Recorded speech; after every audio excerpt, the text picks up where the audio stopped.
not spending an ounce of energy or time on what cannot be tamed or controlled and getting to action, right? The action advanced by our circumstance. And now let's take this up a notch, right? Going from resilience to antifragility, and see how we can flow from building that resilience to the supercharged state of antifragility, right? That's going a step further, not necessarily doing much different, but that we have a more deliberate mindset here in the menacing moments of struggle. We may have the propensity to become anti-fragile, a concept where we don't just bounce back from difficulties, but again, we grow stronger because of them. That's the mindset shift.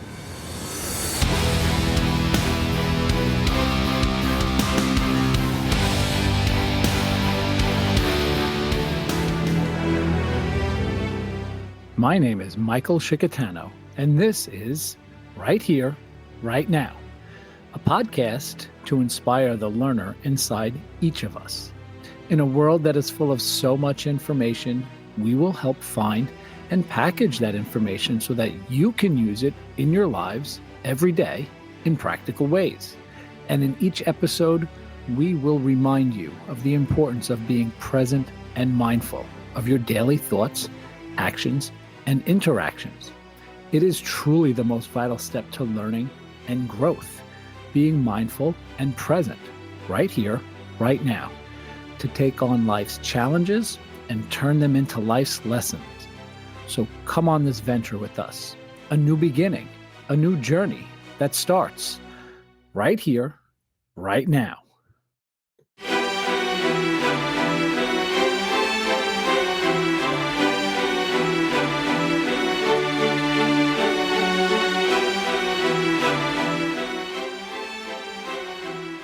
Welcome back, people. I am Michael Scicchitano, your host of Right Here, Right Now, the podcast where we explore practical ways to live more mindfully. The podcast that loves to support its wonderful community of listeners who are supremely enthusiastic about their personal development journey. Okay, some days we're not so supremely enthusiastic, and yet we still show up again and again.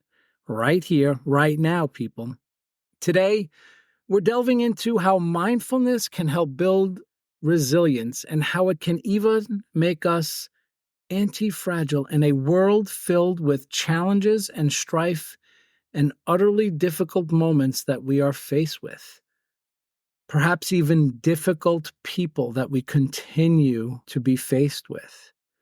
We will get a little stoic here and begin to integrate the timeless wisdom from our teachers from long ago. And so let's not get too hung up on many words and get right into the Stoic connection between our mindful moments and the challenges we face.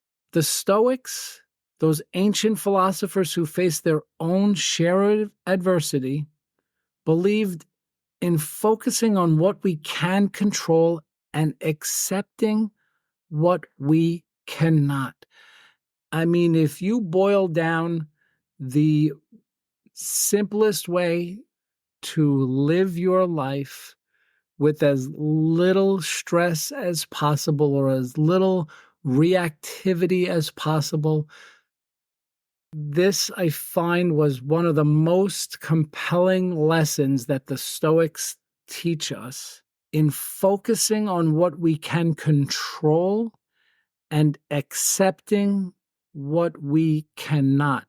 This mindset is not only a cornerstone of resilience, meeting challenges head on without being overwhelmed, but it is in its most simplest form the essence of how being mindfully aware of our responses to our circumstances is the key to a more joyful journey to being more resilient. And let's be a little more clear and really get into it.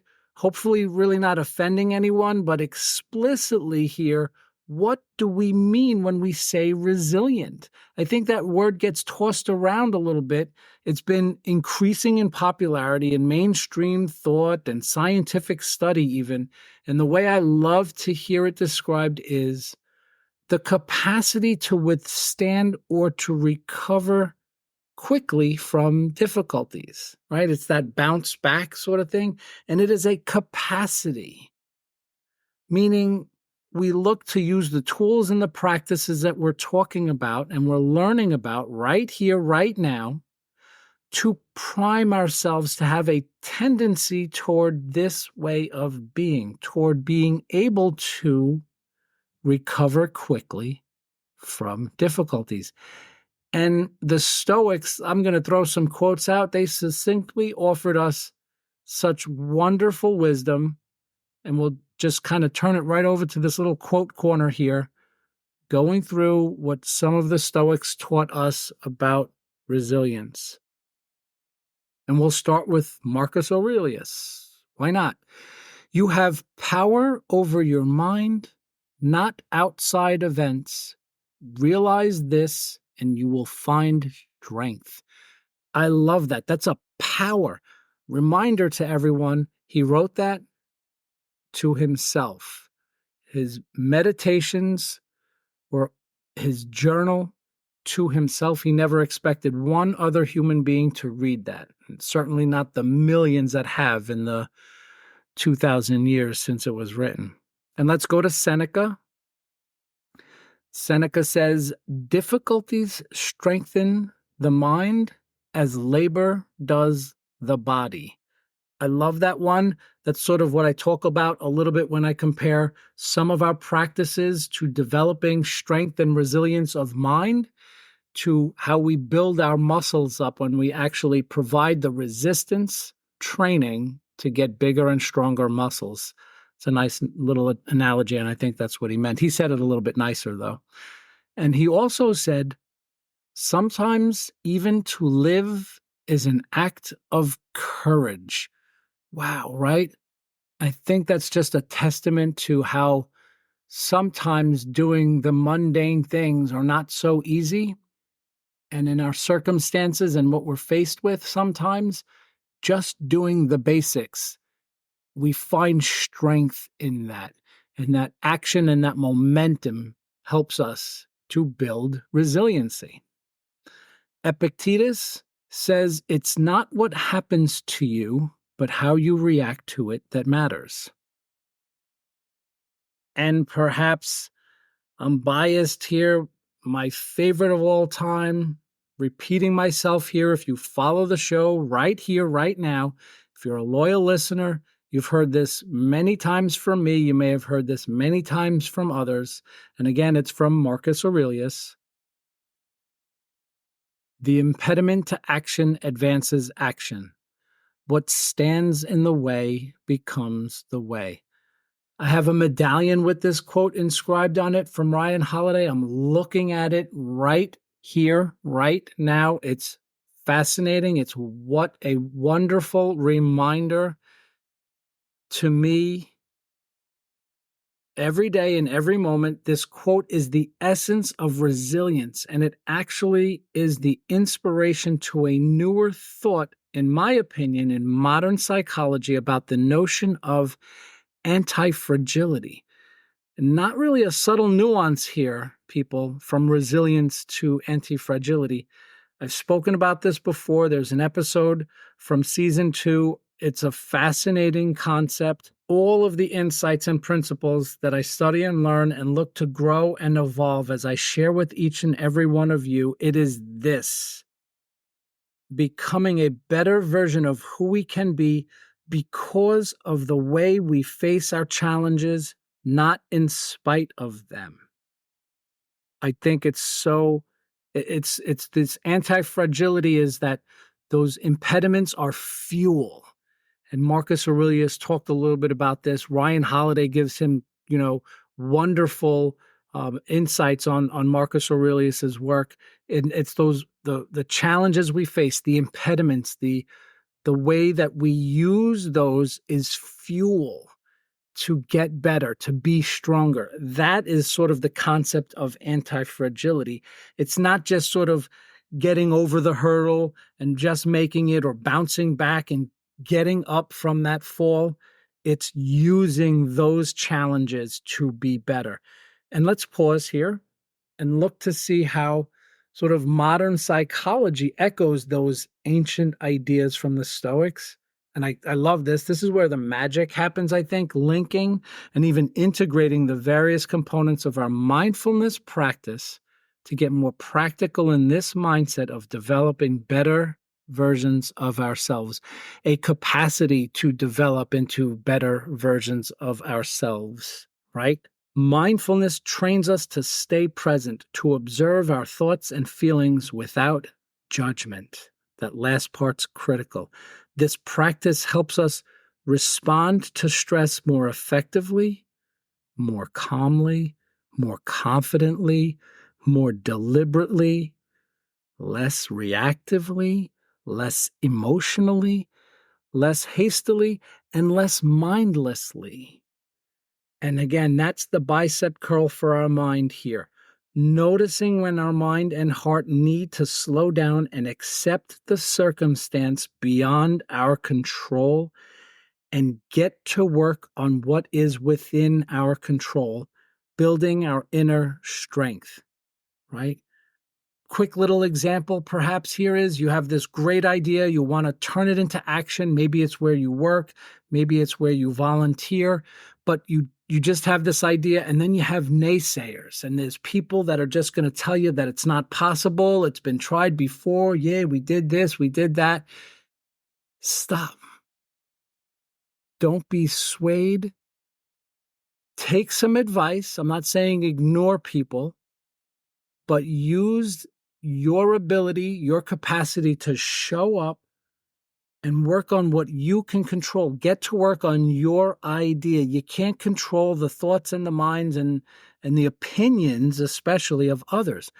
Get to work on what you want to work on. Don't let the noise deter you.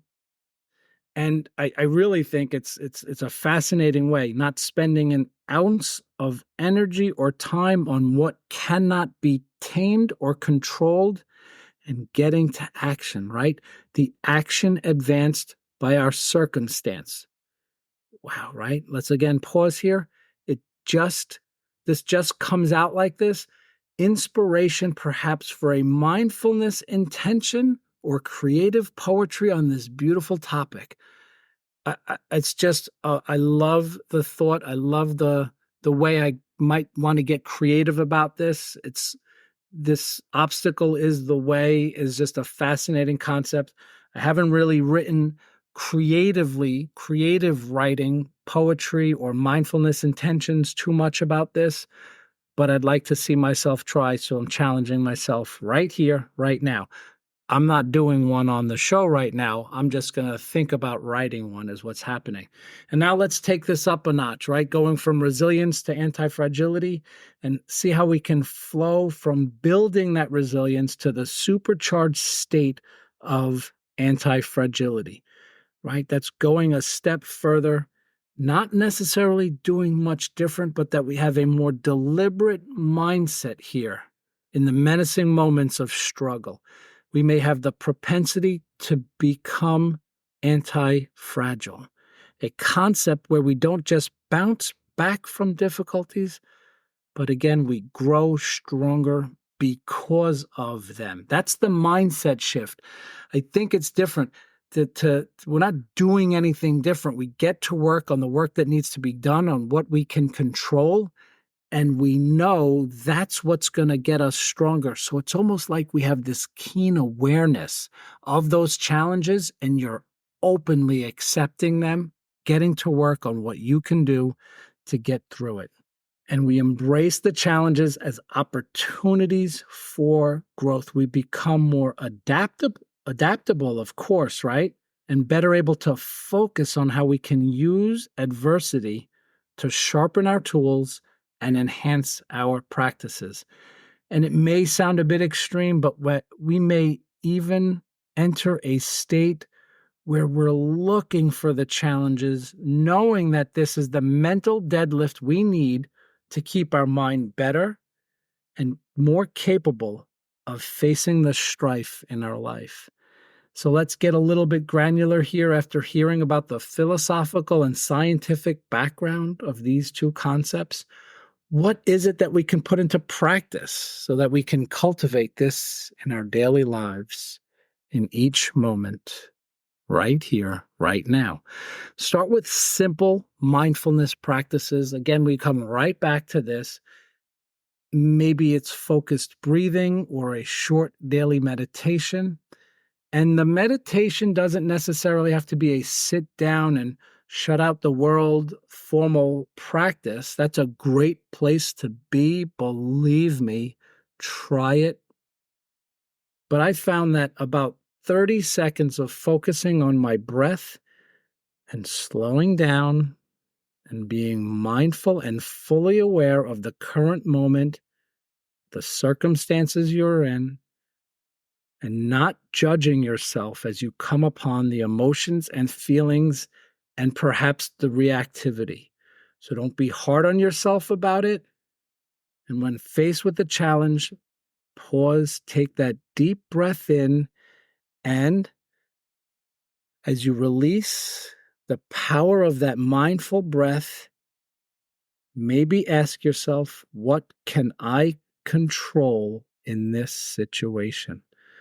It's a superpower here, people. If you can harness this simple, not easy approach to daily moments of struggle, this help, I think, shifts your focus from what's overwhelming or what seems to be overwhelming or what has the capacity to overwhelm you into what is actionable. What can I do? What can I control in this moment? And next, another practical action is to be immersed in life with a sense of gratitude, right? Each day, note something that you're thankful for. You maybe even want to maybe learn to be grateful for the challenge that you face, as this is what will keep you learning and growing and cultivating our sense of resilience and, yes, antifragility. And this trains our mind to look for these moments as opportunities rather than setbacks. I think being grateful, truly being grateful, not in some sort of, airy-fairy kind of way, just thanking the moment for what the moment has to offer you. Even in the toughest times, we're building that capacity and enhancing our resilience. We train our mind to look for these moments, right? Building resilience and hence becoming more anti-fragile is a journey. And it's one that starts with small, deliberate steps, actions that we take to get us out of a state of confusion and fear. By incorporating mindfulness and the Stoic principles in our lives, we can not only navigate this world with a sense of endurance, but with a greater capacity for growth and empowerment. This is the power we can wield in our present moments, people, the present moment awareness. These concepts, I love them. Share this episode. Again, I believe if it's resonated at all with you, I know you know somebody who would love to hear this, who may need to hear this message of being a bit more resilient, learning how to take our challenges, use them as fuel to be better than before. Thank you for joining me today, people. Please continue to share and rate the show. And if you've not done so already, it's very helpful to get the word out to our community of listeners and to new listeners that can and will benefit from our message. And let's continue on this journey together, learning to embrace each moment as it comes, practicing our presence and managing our mindfulness, and using our struggles to strengthen each other right here, right now. We'll see you next time.